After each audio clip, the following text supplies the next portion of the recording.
Now we are learning glandular epithelium. So do you know this epithelium? Epithelium having for the cuboidal structures, columnar structures, but it is a specialized structure. Glandular epithelium, it is a specialized structure. So based on this segregation, so glandular epithelium. So it is mainly two types, unicellular and multicellular. So unicellular, the best example is glandular cells of alimentary canal. Multicellular, salivary glands. Salivary glands. You see that? So this is the unicellular glands. This one it is unicellular glands. This one it is that multicellular glands. Okay? So the unicellular types it is you have to find out in the alimentary canal. Alimentary canal enga தொண்டையிலேருந்து ஆரம்பிக்கலையா alimentary canal. So அதுதான். Okay? So on the basis of the mode of the curing of the secretions. So the secretions வச்சு நம்ம என்ன சொல்லலாம்? So based on this that segregation it will be divided into two exocrine glands and endocrine glands. Exocrine glands and endocrine glands. So glandular epithelium is also known as glandular tissue, a type of epithelial tissue involved in the production and released by different secretory products such as sweat, saliva, breast milk, digestive enzymes and hormones among many other substances. So next we discussed about this exocrine glands. So exocrine glands என்ன அர்த்தம் அப்படின்னா, so அதில் என்ன செஞ்சுருக்குன்னா Tux இருக்கும். Exocrine கிளான்ஸில் என்ன செஞ்சுருக்கோம்? Ducts இருக்குமா இருக்காதா? இருக்கும். Okay? So exocrine glands secrete the mucus, saliva, oil, milk, digestive enzymes and other cell products. So these products release through the ducts or tubes. These products எப்படி இருக்கும் அப்படின்னா release through the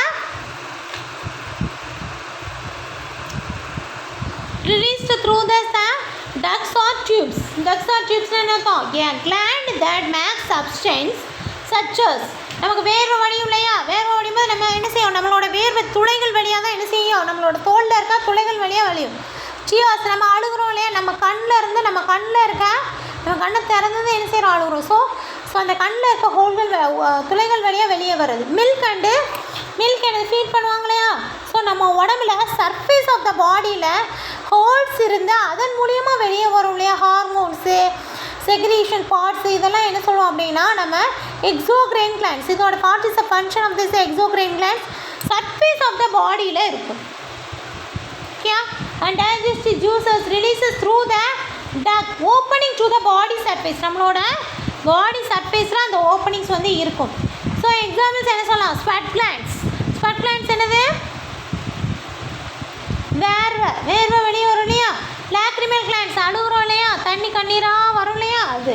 சலவரி கிளான்ஸ் எச்சி வரும் இல்லையா? அது. Mammary glands so ஃபீமேலில் well developed. Okay? So at the time of this delivery will used for this that milk secretion through the baby. Okay? Next one it's a digestive juice. So next in contrast to this endocrine glands. Endocrine glands means என்னது அப்படின்னா do not have the ducts.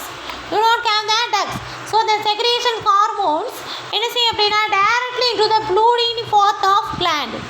So என்ன செய்யும்? secrete ஆகும் hormones directly pass through the blood. டேரெக்டாக என்ன செஞ்சிடும்? பிளட்டில் கலந்துரும். அதான் என்னது அப்படின்னா endocrine glands secrete the products that hormones directly into the blood. டேரெக்டாக என்ன செய்யும்? பிளட்டில் கலந்துடும். எக்ஸாம்பிள்ஸ் என்ன சொல்லலாம்? பீனியல் கிளாண்ட் சொல்லலாம், பிட்யூட்டரி கிளாண்ட், பேன்க்ரியாசஸ், ஓவரிஸ், டெஸ்டிஸ், இதெல்லாம் என்ன சொல்லலாம் அப்படின்னா endocrine glands. Okay? So again the exocrine glands classified it will be divided into two, unicellular and multicellular. So multicellular glands further classified into this simple and compound glands. It's a structure. Based on the structure, exocrine glands it will be divided into structure வச்சு என்ன சொல்லலாம்? simple and compound discuss this secretory units வச்சு நம்ம என்ன செய்கிறோம் பார்க்குறோம். based on this secretory unit exocrine கிளாண்ட்ஸில் என்னென்னலாம் செக்ரீட் ஆகுது அப்படின்னு சொல்லி பார்த்தோன்னா அதை வச்சு என்ன செய்யணும் அப்படின்னா 3 பிரிக்கலாம். டியூப்லா, alveolar and tubular alveolar. Tubular alveolar. Next one it is a mode of segregation. Mode of segregation of the exocrine glands பிரிச்சோம் அப்படின்னா merocrine, holocrine, apocrine. Yeah, merocrine, holocrine, apocrine. So do you know this that apocrine? Apocrine. So நம்ம என்ன செய்வோம், குளிச்சுட்டு எல்லாம் செஞ்சுட்டு வெளியே போனோம் அப்படின்னா நம்ம உடம்பு என்ன செய்யும், மணக்கும். இதே 4 நாள் குளிக்காம வந்து என்ன செய்யும், உடம்பு வீச ஆரம்பிச்சிடும். So the skin are certain glands okay நமக்கு ஸ்மெல்லு தரலையே அது ஃபவுண்ட் இன் த ஸ்கின், நம்மளோட ஸ்கின். அதே மாதிரி பிரெஸ்ட்டு, ஐலிட்ஸ், கையில் கண்ணில் காலையில் இருந்தது என்ன வரும், பூளை வர்றது இல்லையா அது, அண்ட் இயர் பாக்ஸ் பூளை வடின்னு சொல்லுவாங்களா அது. ஸோ இதெல்லாம் என்ன அப்படின்னா apocrine glands. So secretion, mode of secretion எல்லாம் செக்ரீஷன் ஆகிருக்கும், அதோட கன்சன்ஸை வச்சு நம்ம என்ன செஞ்சிடும், அதை பிரிச்சுக்கிறோம். ஹோலோக்ரைன் கிளாண்ட்ஸ் அப்படிங்கிறது சிபாகஸ் glands. Sebaceous glands because it is a product of segregating is released with the retention of this dead cells. இப்போ நமக்கு நல்லா வேர்க்கு செய்யுது அப்படின்னா நம்ம என்ன செய்ய உடனே குளிக்க போவோம். எதுக்கு? ஸோ ஏற்கனவே வேர்த்து என்ன செஞ்சுருக்கோம், அந்த டெட் செல்ஸ் எல்லாம் மேலே இருக்கும். டெட் செல்ஸ் என்ன செஞ்சிடும், ரிலீஸ் ஆகும். அதான் என்னது அப்படின்னா holocrine. Apocrine is we go to finish. Next one is merocrine. Merocrine அப்படிங்கிறது ஸோ இது என்ன செய்யாது, ப்ராடக்டை ரிலீஸும் பண்ணாது, லாஸ்ட்டும் பண்ணாது, டேமேஜும் பண்ணாது.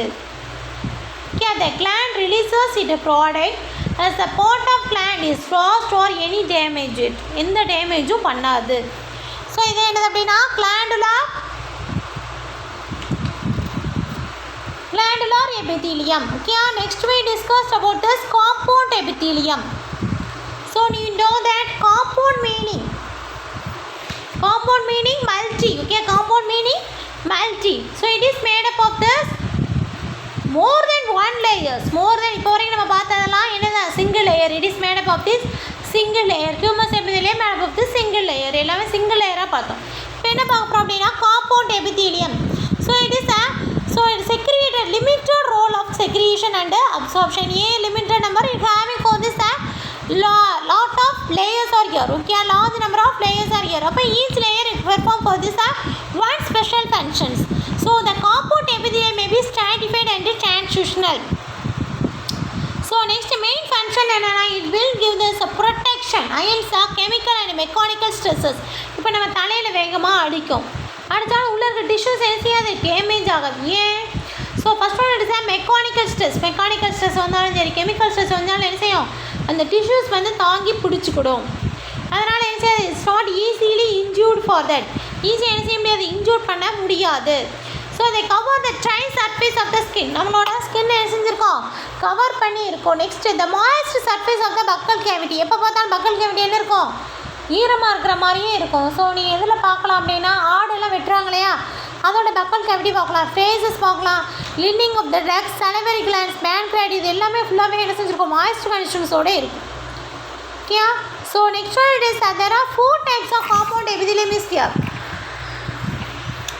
என்னென்ன அப்படின்னா stratified humus epithelium, cuboidal epithelium, columnar epithelium, transitional epithelium.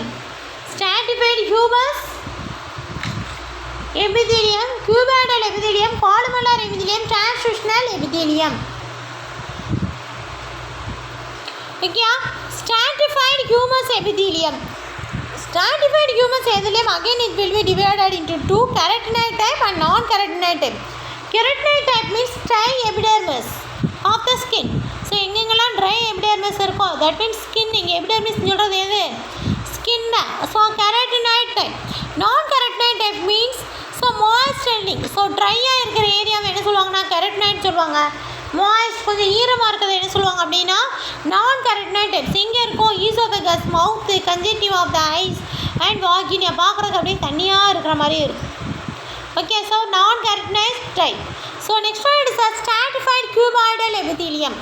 Stratified cuboidal epithelium is a cuboidal epithelium means the cube-like structures. Stratified cuboidal epithelium means sweat glands, mammary glands. It present in the sweat glands. Sebaceous glands are present. So sweat glands என்னது? வேர்வை துளைகள் அப்படின்னு சொல்லுவாங்க. அது மெமேரியன் glands அப்படிங்கிறது என்னது?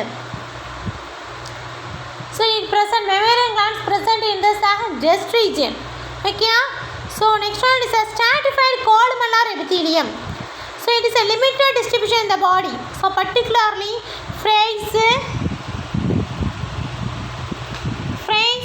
male urethra and some glandular ducts. இதில் தான் இருக்கும், மற்ற இடத்துல இருக்காது. So next one is a transfusional epithelium. Transfusional epithelium is present in uterus, urinary bladder, urethra. Uterus, urinary bladder, urethra. It perform the function is protective. It perform the function is protective in function. Okay. So next one it is all the cells of the epithelium are built together with the intracellular materials. எல்லா செல்ஸ்லுமே கண்டிப்பாக என்ன செஞ்சுருக்கோம்? ஏதாவது ஒரு intracellular materials இருந்துக்கிட்டே தான் இருக்கும். So most of the animal tissues are joints. Joints தான் இருக்கும் both structurally and physically. Structurally and functionally links between the cells. Links ரெண்டு cells என்ன செஞ்சிருக்கோம்? links பண்ணி தான் இருக்கும். 3 types of these joints are here. Okay, 3 types of the joints are here. So என்னென்ன types அப்படின்னா tight junction, adcoring and cap junctions. Tight junctions, adcoring and cap junctions. Adcoring tight junctions means இப்போ நான் ஒரு stop பண்ணிடுறேன், ஏதாவது substance வந்து stop ஆகிடுச்சு. இப்போ முதுகெலும்பே இருக்குது அப்படின்னா என்ன செஞ்சிருச்சு? சதை தேஞ்சிருச்சு, அதனால் உங்களுக்கு முதுகு வலிக்கத்தான் செய்யும் சொல்லுவாங்க. Okay. So that is a tight junctions. அப்போ அந்த இடத்துல டைட்டாக இருந்தது என்ன செஞ்சிருச்சு? லூஸ் ஆகிருச்சு. அதோட டிஷ்யூஸ் என்ன செஞ்சிருச்சு? லூஸ் ஆகிடுச்சு அப்படின்னு அர்த்தம். அட்கரிங் ஜங்ஷன்ஸ் அப்படின்னா ஒட்ட வைக்க. இப்போ நம்ம பாடி காலையே என்ன செய்கிறது?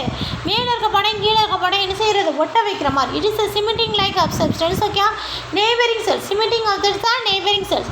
Gap junctions. Gap junctions means rotating. நம்ம கம்யூனிகேட் பண்ணுறோம், பேசுகிறோம், கழுத்தை திருப்புறோம், கையை ஆட்டுறோம், இதெல்லாம் செய்கிறது என்னதுன்னா adhering junctions. Adhering junctions similar. So back to this original nature. எப்போ ஒரிஜினல் நேச்சருக்கு மறுபடியும் திரும்பவும் வந்துடும். Okay, so rapid transfer of ions, small molecules and sometimes the big molecules are here. So you understand, Pop?